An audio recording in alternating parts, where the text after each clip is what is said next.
वक्ता आए हैं, उन्होंने बहुत अच्छी अपनी बात रखी है।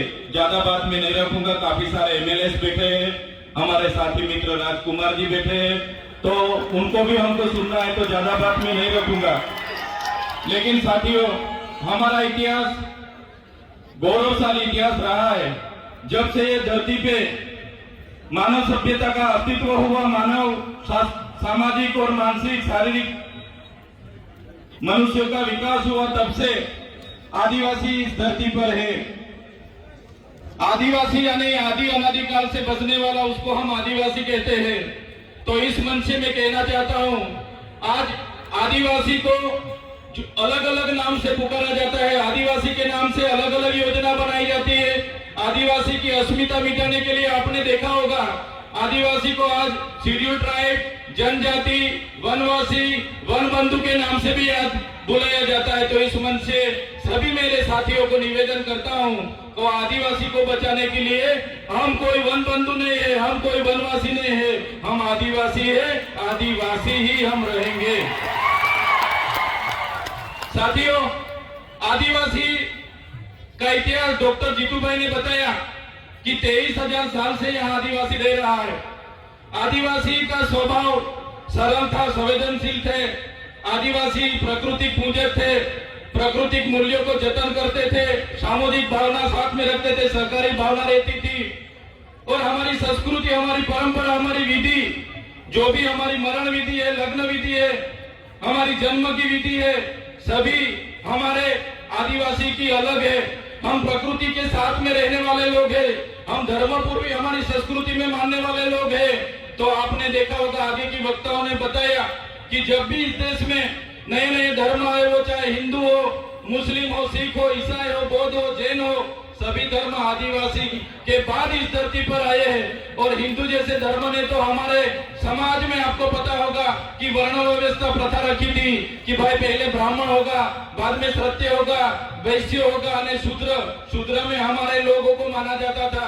हमारे आदिवासियों को 5,000 सालों से हमारी गिनती शूद्र में होती थी। हमको शिक्षा लेने का अधिकार नहीं था, हमको कहीं भी जाने का अधिकार नहीं था। बाद में आपने देखा होगा, इसी हालत में भी देश के आजादी में हमारे कई सारे स्वतंत्र सेनानी लड़े, हमारे क्रांतिकारी लड़े, हमारे पूर्वज लड़े। वो चाहे बिरसा मुंडा जी हो, वो चाहे खाज्या नायक हो, वो चाहे टक्के नायक हो, वो चाहे तिलका माझी हो, झलकारी बाई हो, सभी आज हमारे पूर्वजों को ये मंच से मैं याद करता हूँ। और साथ ही साथ में गोरू गोविंद जी हो, या दलवाड़ा की क्रांति हो, या रूप सिंह नायक हो, सभी का एक सपना था कि जब भी आदिवासी को स्वतंत्रता मिले तो आदिवासी स्वावलंबित होना चाहिए, आदिवासी स्वतंत्र होना चाहिए और आदिवासी का जीवन शोषण मुक्त होना चाहिए।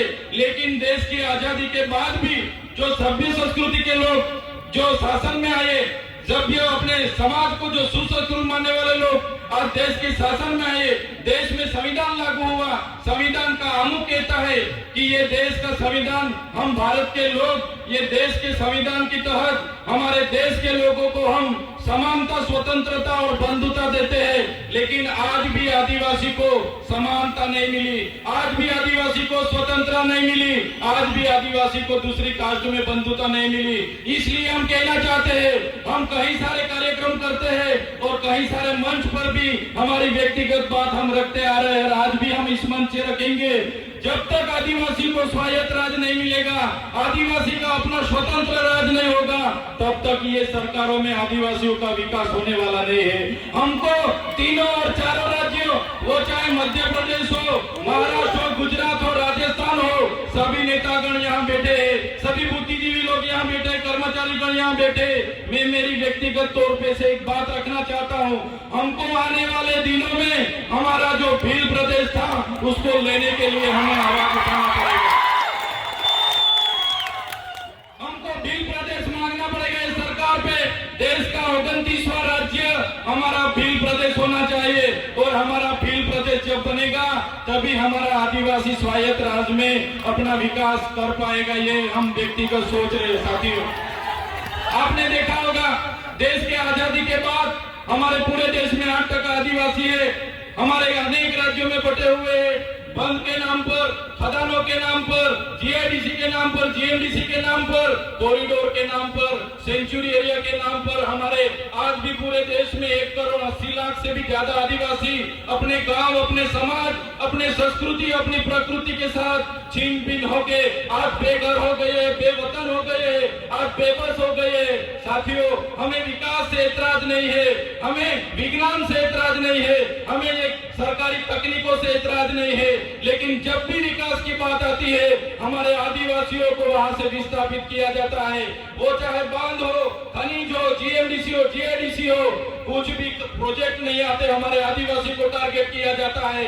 और हम जब भी सरकार के खिलाफ आदिवासियों के लिए आवाज उठाते हैं तो ये सत्ता में बैठे हुए लोग पुलिस का दुरुपयोग करके, उनके सत्ता का दुरुपयोग करके हमारे जैसे युवाओं को दबाने के लिए जेलों में डालते हैं।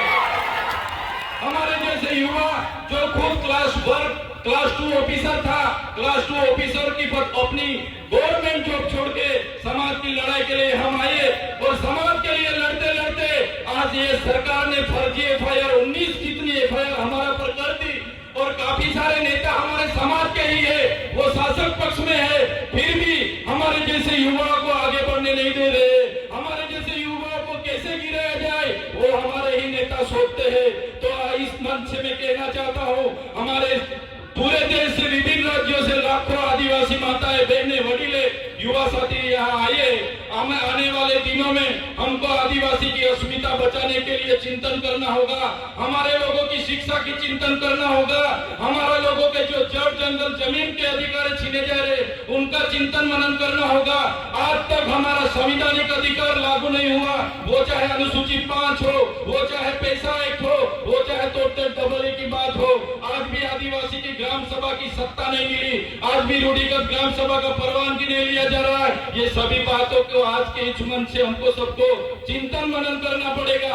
और सभी साथी यहाँ पे आए तो ये आदरणीय मंच से जो भी बात रखते हैं उसको लेके हमारा हर संदेश, हर उपदेश हर एक गांव में पहुंचना चाहिए।